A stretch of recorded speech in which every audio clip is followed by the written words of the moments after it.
Hey there, we're the Westlot Pirates and welcome to the show. We're here to share our thoughts on Northwestern athletics and college sports, with thoughts and analysis from the visceral to the statistical. We run our tailgate with the red pirate flag flying high above, as we give no quarter, especially the fourth. I'm Sam Walter. I'm John Lacombe. And I'm Eric Skoskausbo. Today we are here to talk about the second end of the playing both teams in the national championship last year. We're taking on the defending national champions, Michigan, a team that it's going to look almost nothing like they looked last year. I'm not sure which transformation is more stark. Probably Washington's. But, it's definitely Washington's. Sorry, I know. All right, it's not even a contest. I can jump Sorry. in and also burst that bubble. Sadly, fair enough. But I mean, there are a lot of changes in Ann Arbor. For sure. Harbaugh out a lot. JJ McCarthy out. Sorry, I shouldn't say his name too much for you guys. I apologize for that. It's okay. I've come to terms with the Minnesota Vikings just annual disappointment. So, a lot gone, but a lot coming back. So, John, Michigan's defense was pretty good last year. Yep. What do we think? Yep. They could be good again? Yeah, pretty good. First okay, of all, maybe I'm underselling it a little bit, but Well, as long as we're underselling, right? Like, one thing we shouldn't undersell. Let's rewind and say what we all said in the National Podcasters Poll last spring, because that all went exactly how we said it was going to do. We were one of only two pods in the nation that said Michigan was win a national title, and win a national title they did. They were incredible on both sides of the ball all season. Now, did we foresee Connor Stallions and Videogate? No, we did not. But if I might paraphrase the Baby of the Year skit from I Think You Should Leave with Tim Robinson, Michigan was good enough to win it without the cheating. Their father didn't have to do the cheating. And that's why it's so hard for me to talk about the cheating. But the bottom line is, this was an absolutely complete football team. And we knew they were going to be, and they were. And on my side of the ball, they were just a work of art. So if you look at the Titanic defenses last year in the East, if Penn State was spectacular and Ohio State was kind of stunningly good, Michigan was just as dependable and consistent as a defense can be, and just as we thought they were going to be. We knew this would be a veteran, elite, dependable unit, and they were all that and more.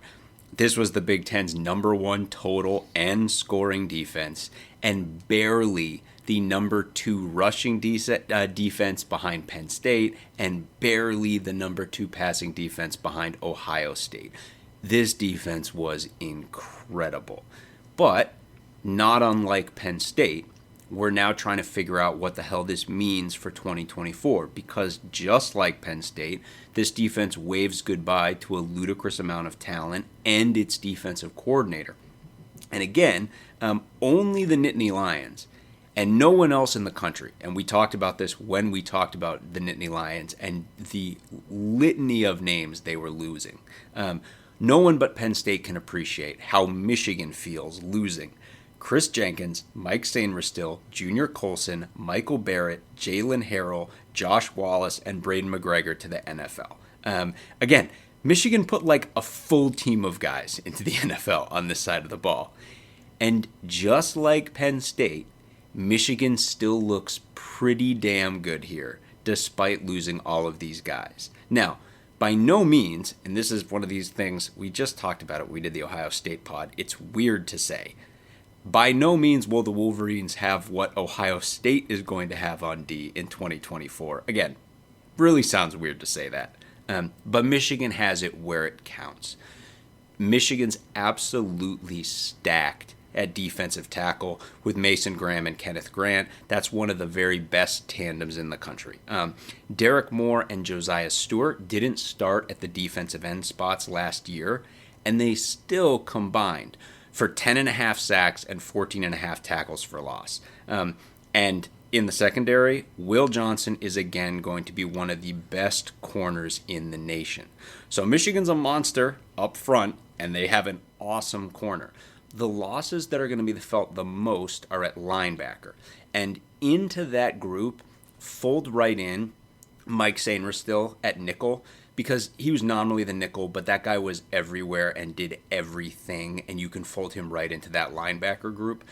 Replacing Junior Colson and replacing Mike Sainristil still is not something that any team can do.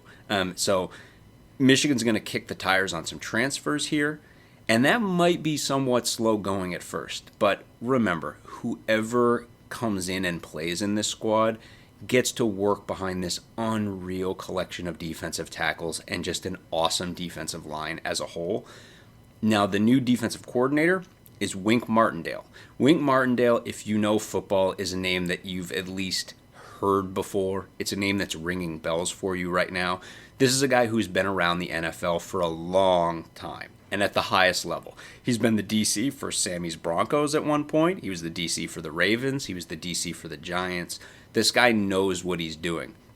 Interestingly enough, Martindale and USC's wonderkind DC D'Anton Lynn, who had that amazing year with UCLA last year and then was hired across to USC, they actually crossed paths for a single year at the Ravens in 2021 when Lynn was Martindale's safeties coach, when Martindale was DC for the Ravens. But the biggest, probably most important thing about Martindale here is that Martindale coached the exact same D in the NFL that Michigan has been running. Martindale actually developed this defense. So this is going to be a really smooth transition in terms of scheme. It's just what they've been doing. It's more of the same.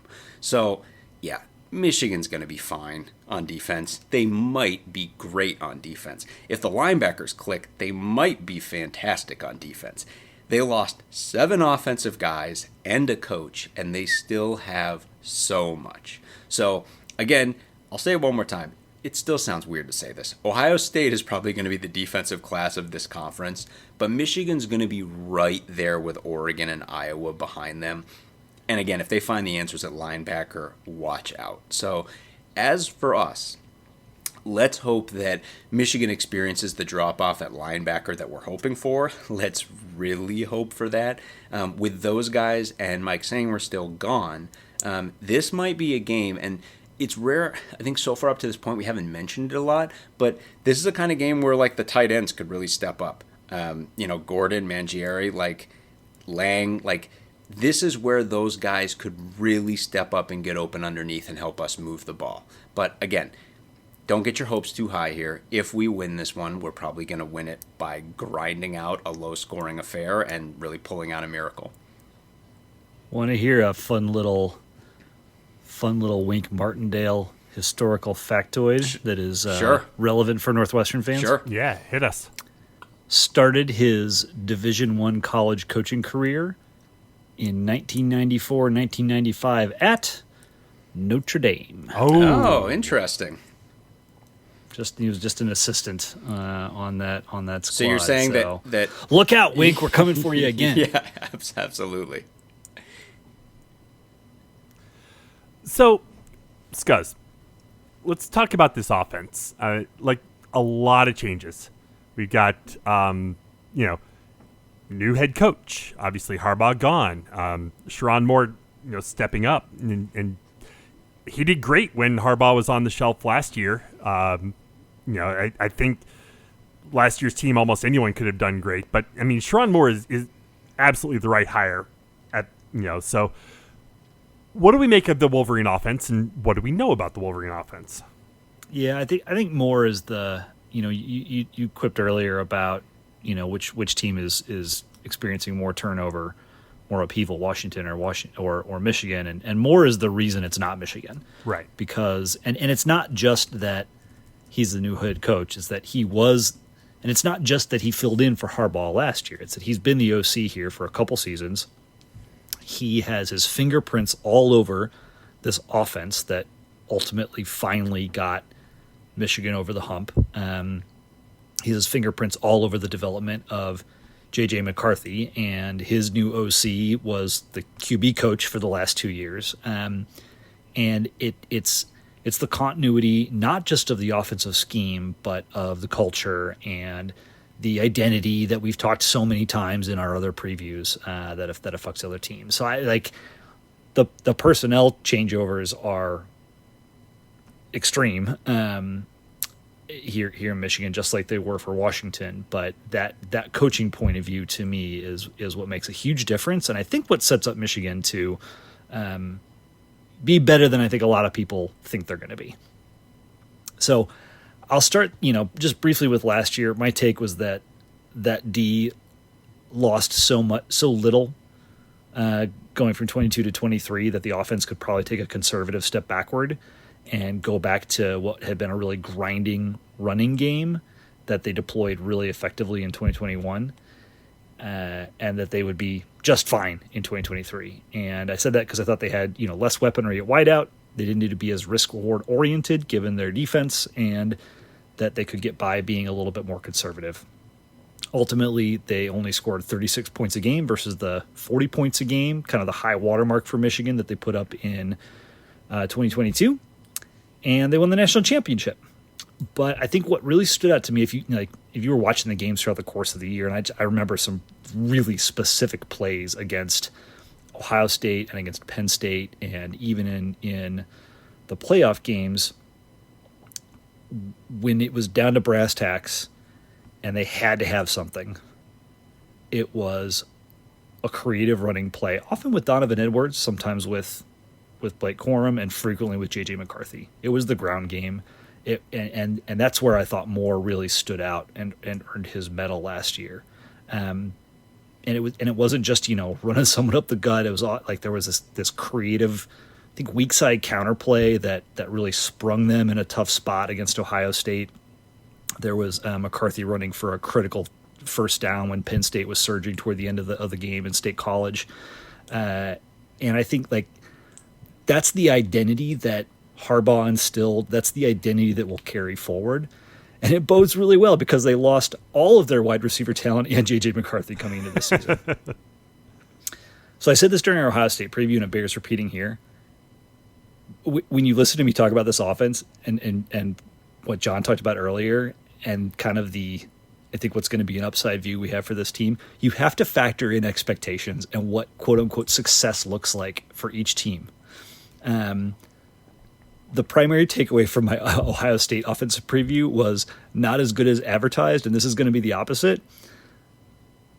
But full stop, I think Ohio State pummels Michigan this year.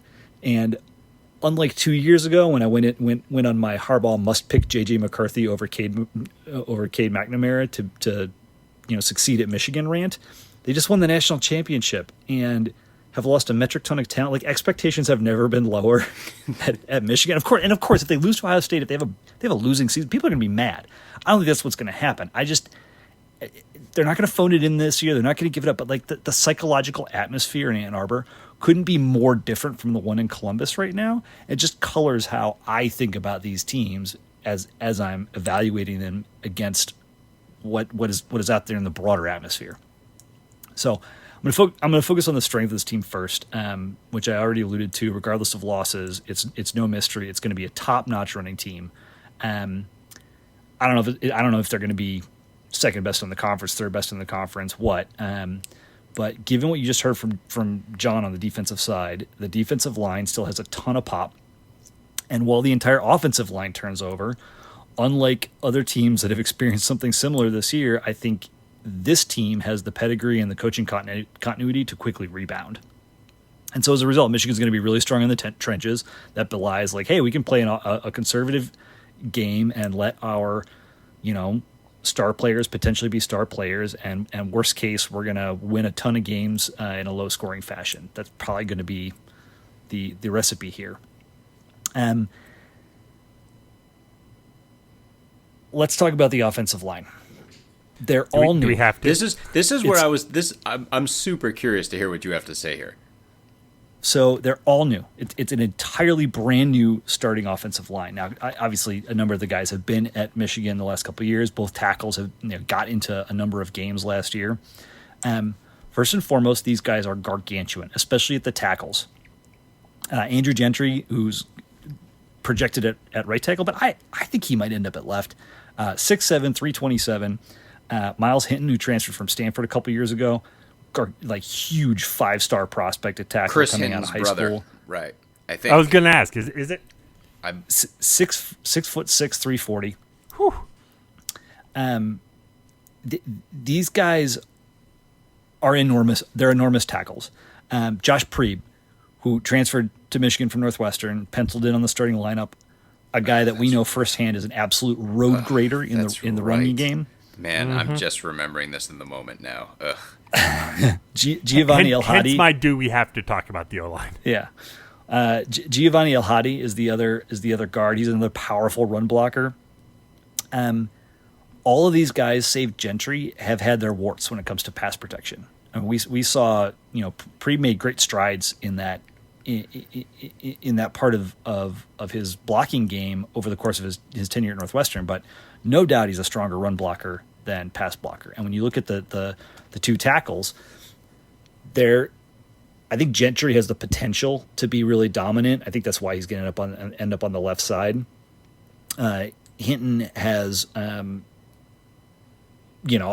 the pedigree and all the accolades on paper. He just, he hasn't been as solid in the limited game experience he's had come to date. But the five of these guys are going to be an incredible run blocking unit.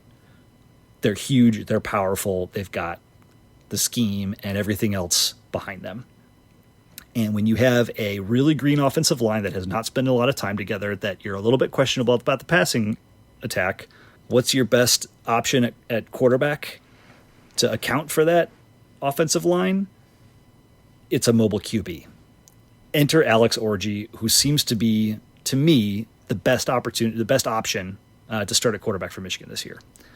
Their fall camp has been locked down like Fort Knox, so there's no all the commentary has been like, oh, everybody's doing great, Orji's doing great, Jack Tuttle's doing great.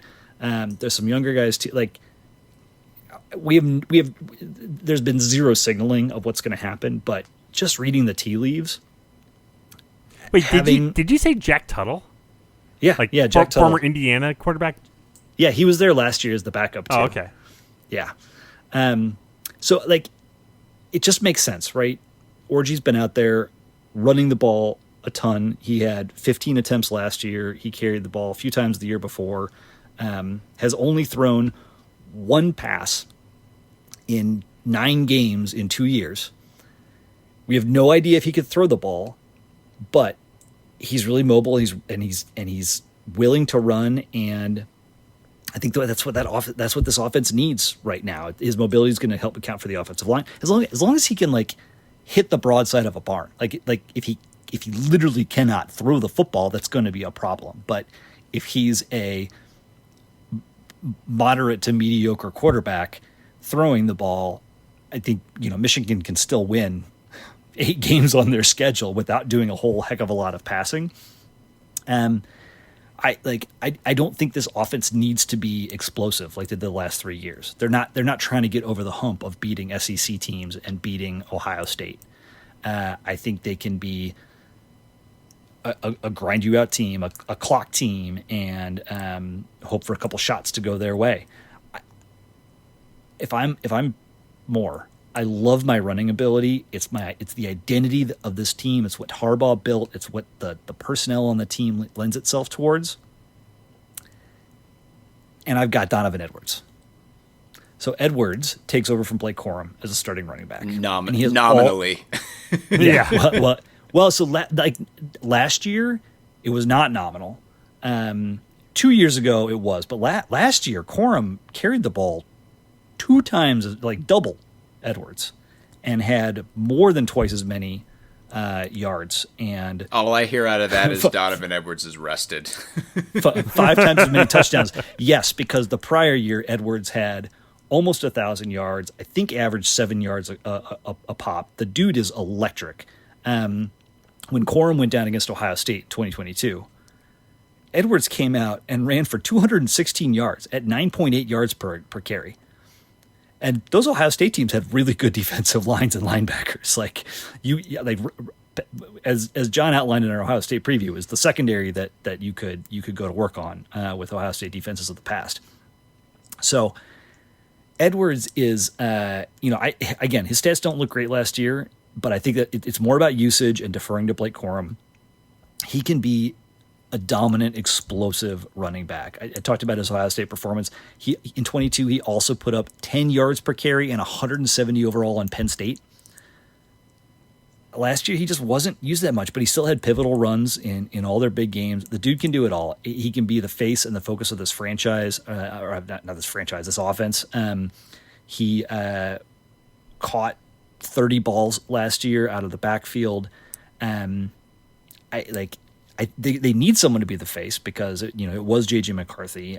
They've lost all their wide receiving talent. The only other real piece from offense who returns is the tight end Colston Loveland.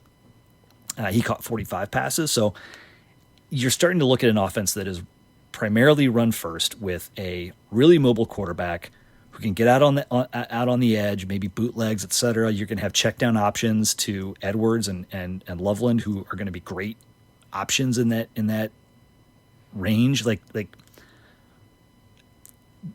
mental construct of this offense just makes a ton of sense in your mind, even though they're replacing 9 of the 11 guys.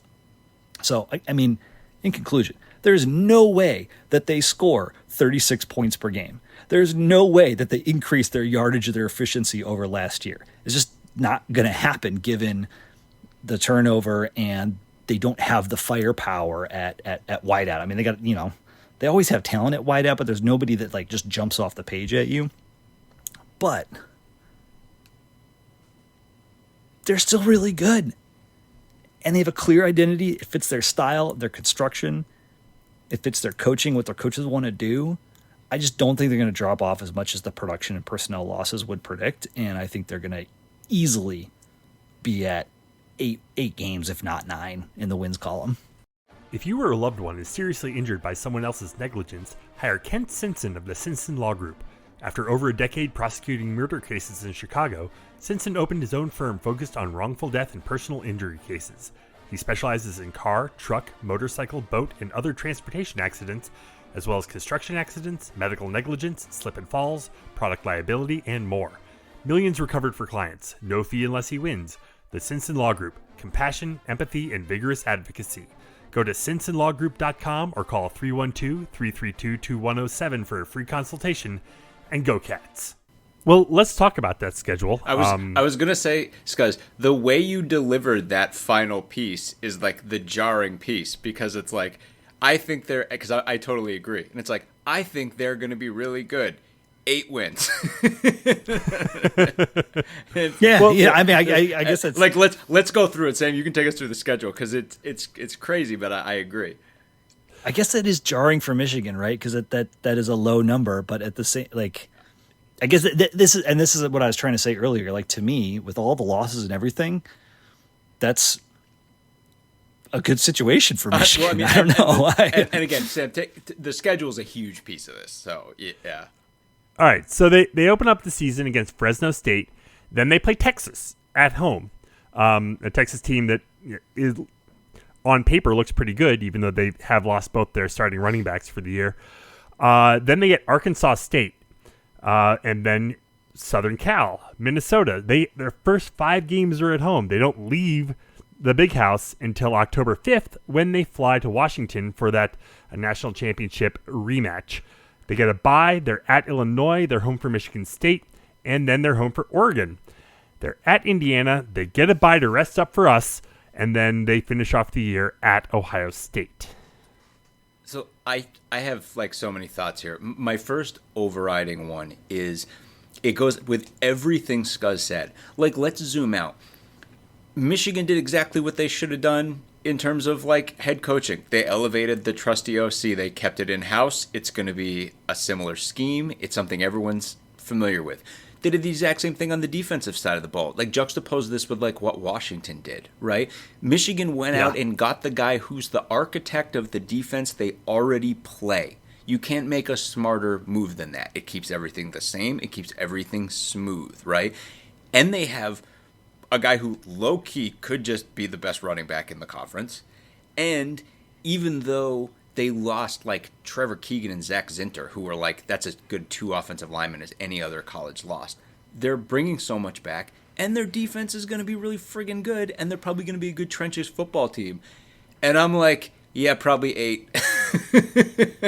I'm just looking. I'm like, Here's the thing. I mean, like, I think 8's the relative floor. yeah. I mean, Because Yeah. I mean the for big sure. four are Texas, USC, Oregon, and Ohio State, and of course, like media circling Washington. We've already talked about Washington, and we just yeah. I think they like Washington has all the same personnel turnover that Michigan has, plus coaches coming from 3 different places, and are starting like they have zero continuity to their culture, zero. right. And I'm like, and then the other. I mean, we all agree though. I mean, it's like we think Ohio State and Oregon are both just better than Michigan. Like, there's no doubt about it. Those are both just better football teams. Oregon looks like what Michigan looked like last year, right? It's hilarious to look at the Texas game and be like, I think about how, like, when Hunter Dickinson, the basketball player, transferred out of Michigan to Kansas and then immediately bitched about how much Michigan was lowballing him on NIL. Think of how stupid it is that one of the 2 quarterbacks Texas is going to have in this game is not starting for Michigan in this game. That's so dumb. Like, how is that a thing? How is Manning not going to be like, he's just going to be sitting on the bench in this game? How is he not making $5 million to be Michigan's quarterback right now? Like, Well, because he's making $5 million to be the backup quarterback.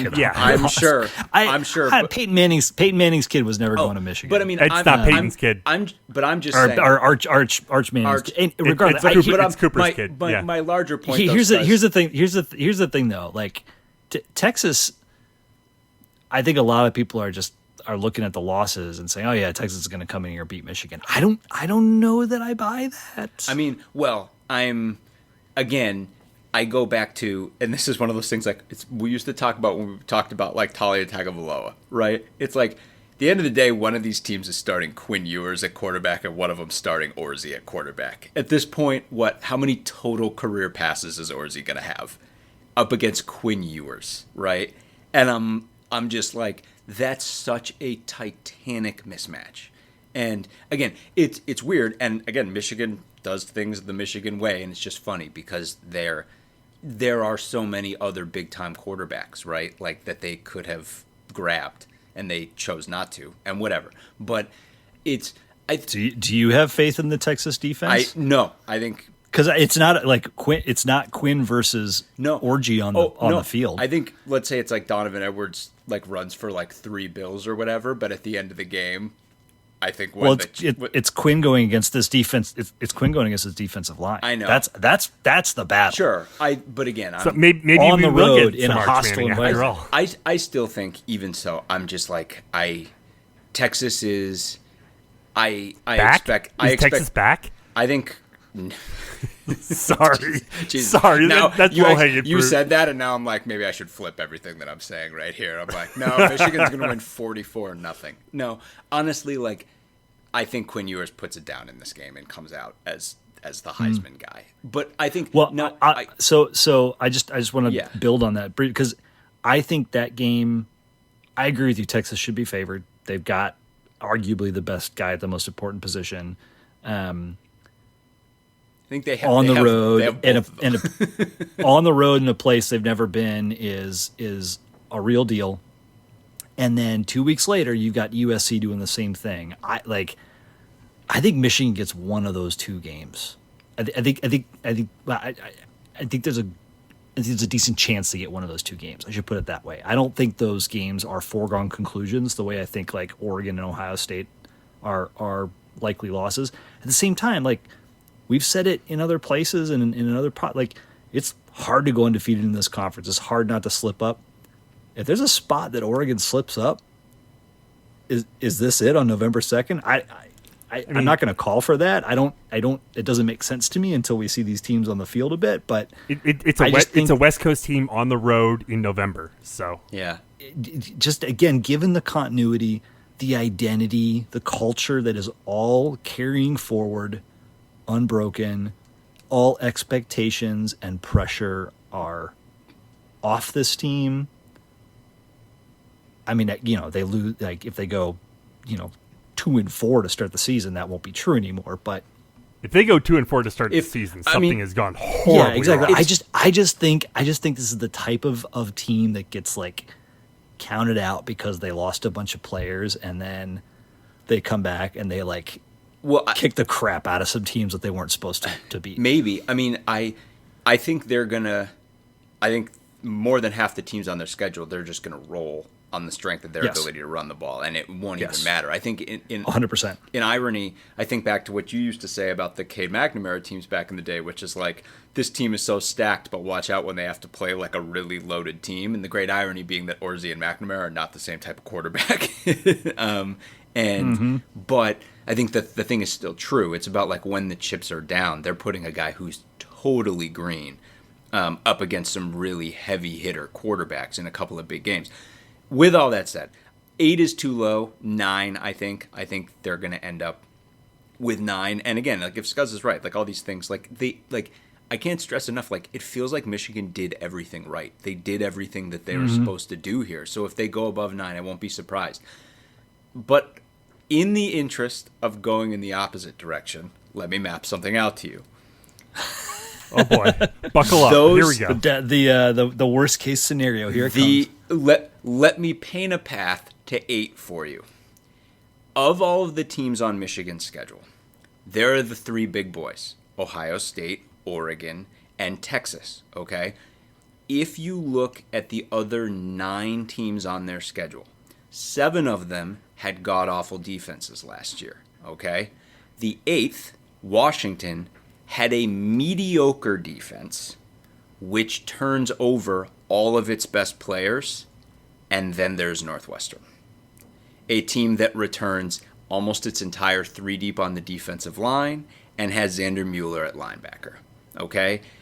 Now, any casual For a team that can't pass. any casual fan is going to immediately look and be like, you guys had the statistically the worst rushing defense in the Big Ten last year. What the hell are you talking about? And I'm just saying, all of you Northwestern fans know that almost all of that was front-loaded in the first half of the season. And that with the exception of the Purdue game, which was a weird game, Northwestern was lights out on run defense in the second half of the season. And by this point, you're going to have whoever the new linebackers are, it's all going to be totally installed. Whatever it is, it's all going to have gelled. Now, again, am I painting you a miracle here? No. But we're talking about a team that's going to be very, very different than it was the year before. And yeah, they still have so much, and they still have Donovan Edwards, and they still have this defense, and their offensive line's probably going to reload. It's going to be hard. I'm just saying. But if you're asking, like, think about it. Like the game before Ohio State, we were like, I don't know, we don't have anything to sell you here. I don't know what you want to hear. This one, I'm like, if you want me to find you a path, I can find you a path here. And that path is our offense has really found something schematically and is able to move the ball just enough. The tight ends step up. We're able to get some stuff over the middle, underneath the coverage, and move the ball just enough. And on the other side of the ball, Michigan's not able to get their passing game going. That's it. That's the path. Narrow. It's narrow and it's hard. And of course, it's on the road. But that's what I'm mapping out for you. There's another aspect that we kind of talked about with Ohio State that we were hoping would be like the overlooked factor. But here, it actually applies. Trap. Exactly. The following week, they're on the road at Ohio State, where they're trying to win their fourth game in a row against the Buckeyes. So that could be more of a factor than it would be when we were playing Ohio State the week before at Wrigley. Yep. It'll be interesting to learn or try to glean how much of their bye week, which is the week before they play us, they spend prepping for Ohio State. Like, do they split it? Mm-hmm. Yeah. Do they just go all in North? I mean, it'll depend certainly on what Northwestern has looked like throughout the course of the year. It'll depend on the health of the two teams. Yeah. I think this is what I thought you were going to do, John, the path to like Michigan really falling off a cliff, which would be Edwards not being able to recapture his 2022 form, the offensive line struggling more than they should to gel on paper, And they don't find quarterback and they don't find linebacker. Exactly. Yeah. If Orgy struggles, and then some of the pieces don't come together on defense, like new coaches, new coordinators, like that. Like, I think we all believe that culture and that identity should see them through, but if it doesn't, right? I mean, Texas, USC, at Washington, Oregon, Northwestern, Ohio State, maybe at Illinois, maybe at Minnesota. I mean, that would be an absolute worst case scenario and a total train wreck. And I don't.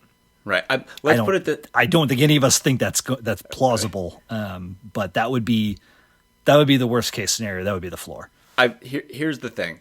My gut is telling me, like my head is telling me 9 wins on this schedule. I should throw my gut into that and add a win on and be like, I'm changing that 9 into 10 because Michigan did everything right and they're doing everything they should be doing, and culture-wise, that ought to translate into an extra win for them. F that. I'm going heart instead. I'm taking a win off, and I'm saying they go 8. And number 8 is us in Ann Arbor. I love it. Screw it. I love it. That's where I'm going. 8-4 Wolverines. Anything else to mention before we go? No. Let me just say, our prediction about Michigan last year was correct. Why can't my prediction about Michigan this year be correct? We got them a national title. Now I want to win in Ann Arbor. I'll join you, John. I think the number's 9, but one of those 3 is to us. Hell yeah. Love it. Let's manifest that like we manifested their natty last year. So with that, we'll go ahead and leave it there for tonight. Head to our website, westlawpirates.com, where you can leave comments and questions. Find us on Facebook, Twitter, Instagram, and YouTube at Westlaw Pirates, and email the show, westlawpirates@gmail.com. Tune in next time as we give our visceral and statistical views on Northwestern athletics, and look for us in the west side of Ryan Field flying the red pirate flag, because we give no quarter, especially the fourth. John Lacombe and Eric Scousby, I'm Sam Walter. Thanks so much for listening, and we'll see you next time.